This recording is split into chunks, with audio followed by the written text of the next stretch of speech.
Annyeong, halo teman-teman, ketemu lagi di sini dengan kita. Jadi sebelumnya di sesi sebelumnya kita udah ada pembahasan tentang obat-obatan.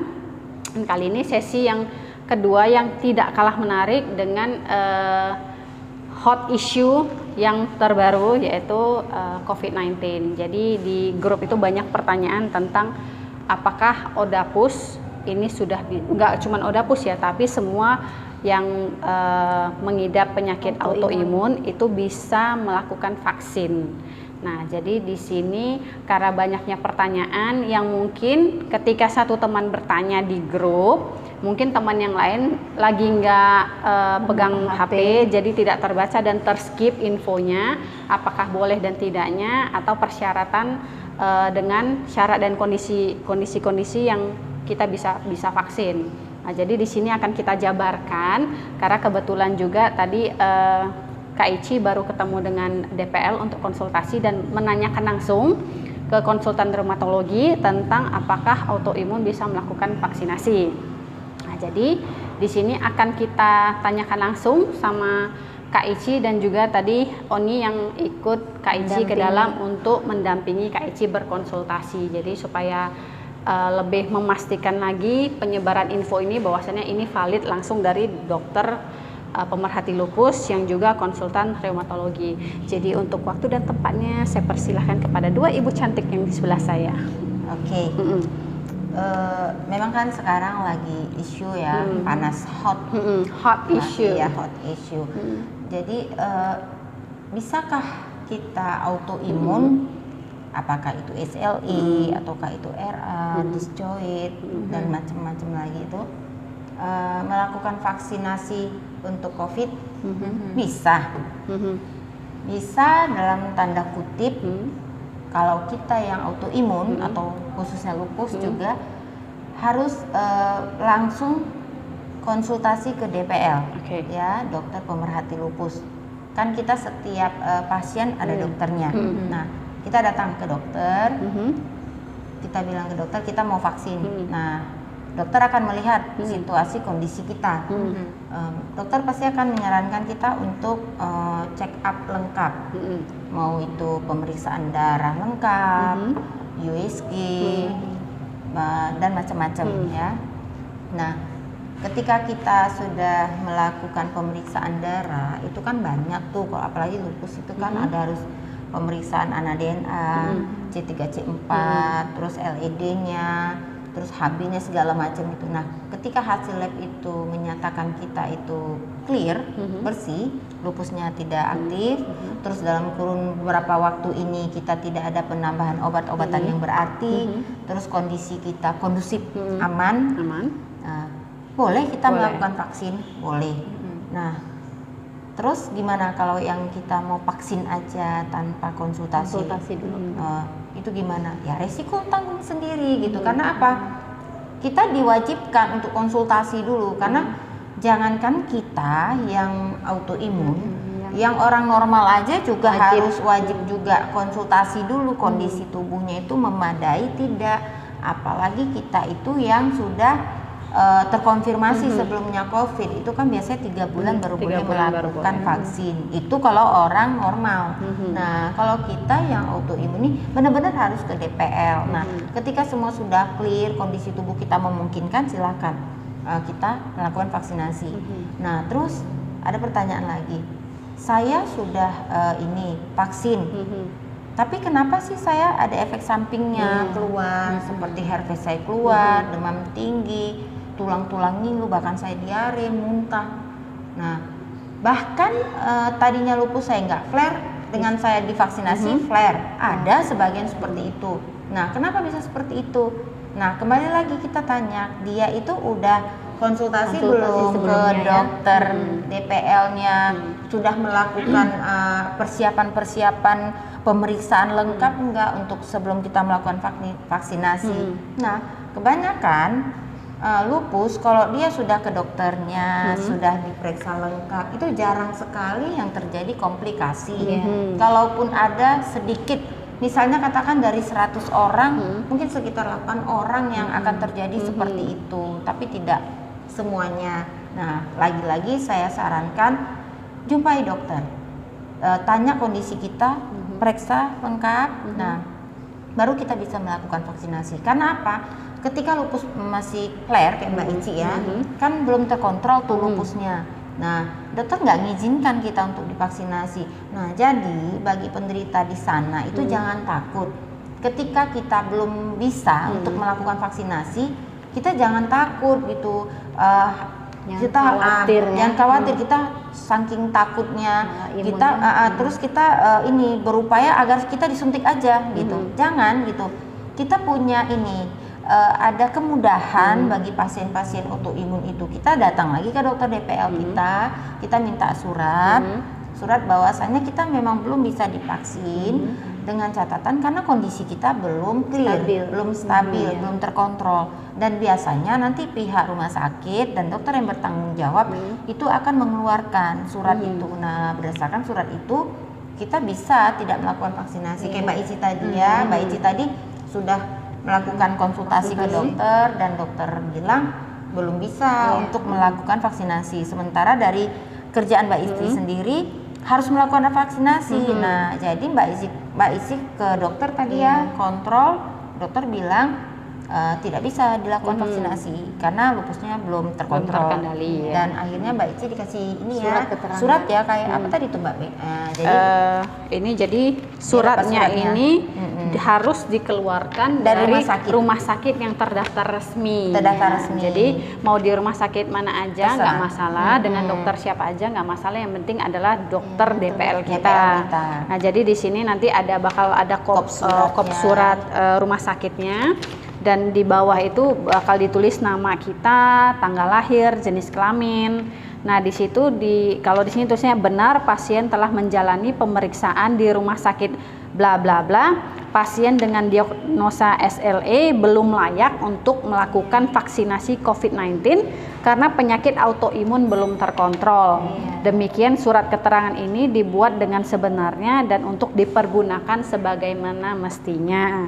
Jadi itu bakal distempel rumah sakit dan juga ditandatangani oleh dokter DPL-nya. Jadi di sini bukan tidak boleh vaksin, boleh vaksin tapi dengan syarat dan ketentuan yang dijabarkan. Jadi kayak misalnya tadi secara singkatnya berarti tadi saya rangkum, yang pertama itu sudah terkendali dalam jangka waktu tertentu minimal 1 tahun ya, 1 tahun belakangan sebelum vaksin itu penyakit autoimun tidak ada flare. Terus yang kedua tidak ada penambahan obat-obatan selain dari obat rutin yang kita konsumsi. Setelah itu tadi pemeriksaan darah lengkap. Nah, darah lengkap ini bukan darah rutin ya. Jadi beda ya. Darah rutin itu beda. Ini darah lengkap itu semua untuk yang menyangkut imunnya, DNA, ANA, C3, C4 itu ya, LED-nya semua lengkap. Nah, semuanya jadi ya. Dia akan dilihat sama dokter kondisi kita gitu. Nah, Mbak Ici itu belum bisa ya, Mbak Ici belum masuk ke kategori untuk divaksin. Jadi teman-teman itu nggak usah takut, yang lupus yang belum bisa divaksin nggak usah takut, datang ke dokter, minta surat.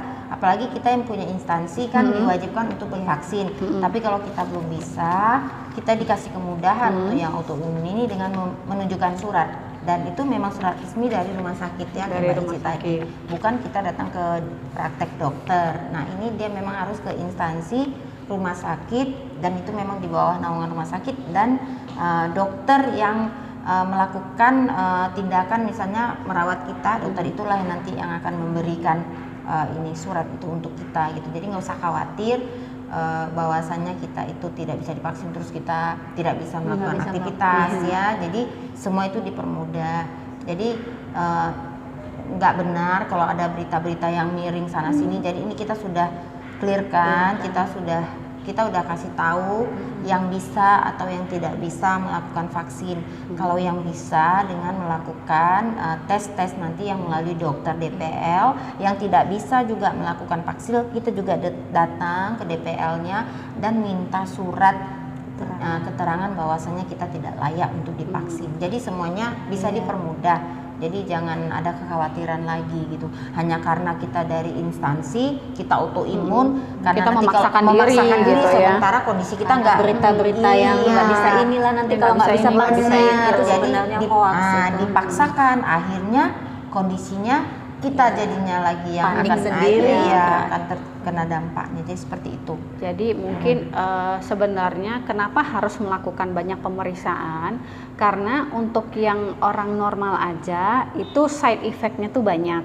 Apalagi kita yang autoimun yang notabene-nya itu imunnya itu memang sudah nggak bekerja dengan semestinya. Iya, Semestinya sementara vaksin itu adalah memasukkan antibodi. Iya. Nah, antibodi kita sendiri aja itu kerjanya masih kebingungan gitu. Jadi itu supaya mengurangi efek-efek samping yang tidak diinginkan. Makanya harus melakukan screening yang benar-benar valid dan memang bisa jadi kalau misalnya someday setelah vaksin kita muncul side effect yang lain, dokter akan tahu gitu harus ditanganinya kemana karena udah ada base dari hasil lab dan segala macam. Jadi nggak usah takut. Yang mau vaksin silahkan ketemu dulu dengan dokter, konsultasikan.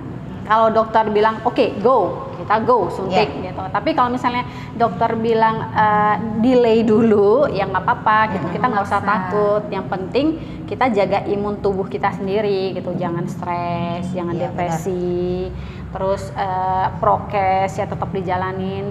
Terutama ini ya, saya aja sampai di rumah itu yang biasa sabun tangan dalam satu botol bisa habis berapa bulan. Ini sejak COVID itu cepet karena bolak-balik cuci tangan. Jadi kontak dengan orang ya cuci tangan, kontak dengan uang cuci tangan. Jadi tetap dijaga kesehatan. Terus kalau misalnya ada kemarin ada juga ya temen yang agak sedikit kita bilang nekat. Karena mereka melakukan vaksin tanpa konsultasi dulu gitu karena mikir soalnya dari kantor suami harus sekeluarga suami istrinya tuh harus divaksin tapi karena merasa dirinya sehat tidak melakukan konsultasi akhirnya timbul side effect yang itu tadi kayak dibilang Oni yang sebelumnya nggak pernah flare tiba-tiba ini flare dan agak parah yang gejala yang dulunya nggak pernah muncul tiba-tiba setelah vaksin malah muncul dan itu ternyata nyakitin kan? Benar. Jadi sebenarnya untuk kita yang autoimun ini nggak usah khawatir. Kalau kita sesuai dengan standarnya, sesuai dengan ketentuan-ketentuan dari dokter, banyak kok yang di vaksin nggak ada masalah. Nggak ada masalah.